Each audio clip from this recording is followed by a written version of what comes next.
जय श्री हरि विष्णु। वैशाख मास महात्म्य 7वां अध्याय।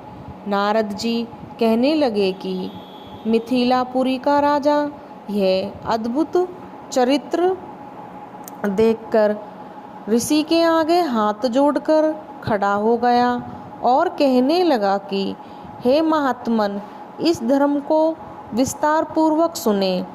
मेरी इच्छा है कि जिससे यह इच्छावाकु वंश का राजा मोक्ष को प्राप्त हुआ।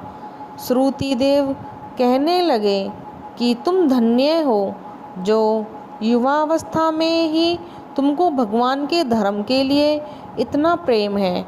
बहुत जन्मों से संचित कर्मों के बिना प्राणी की बुद्धि भगवान की कथा आदि में नहीं लगती।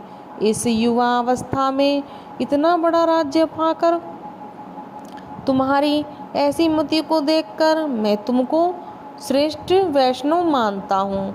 इसलिए मैंने यह श्रेष्ठ वैष्णव धर्म तुमसे कहता हूँ, जिससे श्रवण मात्र से प्राणी जन्म मरण के बंधन से छूट जाता है। जैसे प्रत्येक मनुष्य के लिए शौच, स्नान, संध्या, तर्पण आदि नित्य नियम कर्म हैं, वैसे ही वैशाख मास के भी कुछ कर्म हैं। वैशाख धर्मों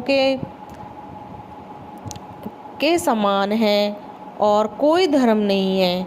जो कोई इन धर्मों को नहीं करता उसको स्वर्ग प्राप्त नहीं होता और कोई धर्म नहीं होता। जो कोई इन धर्मों को नहीं करता उसको स्वर्ग प्राप्त नहीं होता। जैसे बिना राजा के प्रजा उपद्रवों से नष्ट हो जाती है, वैसे ही बहुत से धर्म भी नष्ट हो जाते हैं।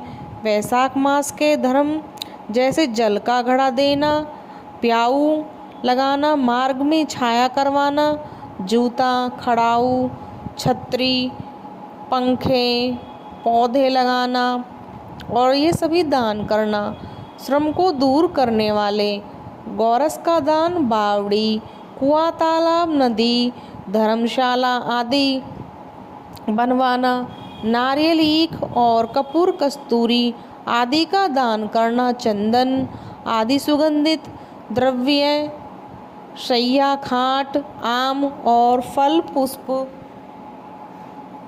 सायकाल समय शरबत और पूर्णिमा के दिन सब तरह के अन्न दान करना, चैत्र की अमावस्या को करील का दान करना, सूर्य उदय से पहले प्रतिदिन स्नान करना और भगवान का पूजन करना तथा कथा सुनाना, मार्ग के थके हुए इंसानों की पंखों से हवा करना, कोमल पुष्पों से भगवान का पूजन करना, भगवान का भोग लगाना और गौओं को घास भूसा डालना, ब्राह्मणों के चरण को धोना, गुड़, सौंठ, आंवले का दान करना, यात्रियों की सेवा करना, यह सब धर्म वैशाख में अति उत्तम बतलाए गए हैं। जो स्त्री वैशाख मास में भगवान का पूजन फूलों से नहीं करती उसको पुत्र सुख नहीं होता,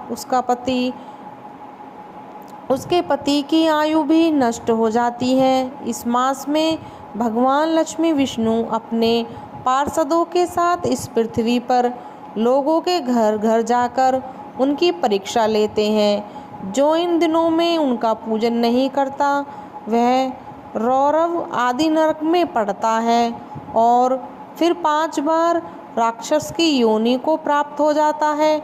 इसलिए इस मास में अन्न और जल से भूखे प्यासे प्राणियों की अवश्य ही रक्षा करें। जय श्री हरि विष्णु।